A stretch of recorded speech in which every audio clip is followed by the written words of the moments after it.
V বলে, ইয়ন কেমন আছো? ইয়ন বলে, এই তো ভালো, আপনি? ভি বলে, আমিও ভালো আছি। ইয়ন বলে, আচ্ছা ভি, একটা কথা জিজ্ঞেস করব?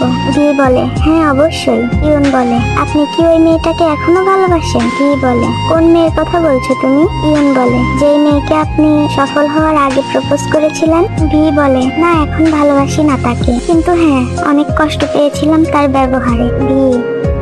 ইয়ন বলে, সরি ভি, আমি আপনার মন খারাপ করতে চাইনি। ভি বলে, সমস্যা নেই, তোমরা আছো না, আর্মিরাই তো আমার সব। ইয়ন বলে, হ্যাঁ ভি।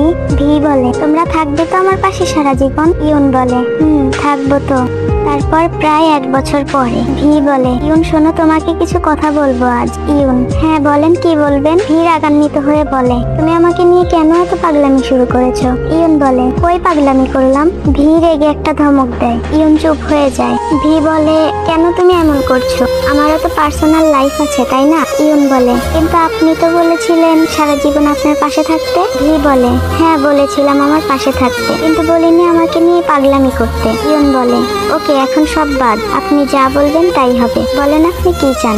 ভি বলে, আমি শুধু চাই তুমি আমাকে নিয়ে ভাবা বন্ধ করো। ইয়ন বলে, হঠাৎ কেন আপনি এসব বলছেন? কারণ জানতে পারি? ভি বলে, কারণ বললে হয়তো তুমি কষ্ট পাবে, কিন্তু তাও তোমাকে কারণটা জানতে হবে। ইয়ন বলে, হ্যাঁ আমিও জানতে চাই। ভি বলে, আমার বিয়ে কিছুদিন পরে, তাই আমি চাই না তুমি আমায় নিয়ে পাগলামি করো। ইয়ন হাসি মুখে বলে, ও এই ব্যাপার? ভি, এটা তো খুশির খবর, কংগ্রাচুলেশন ভি।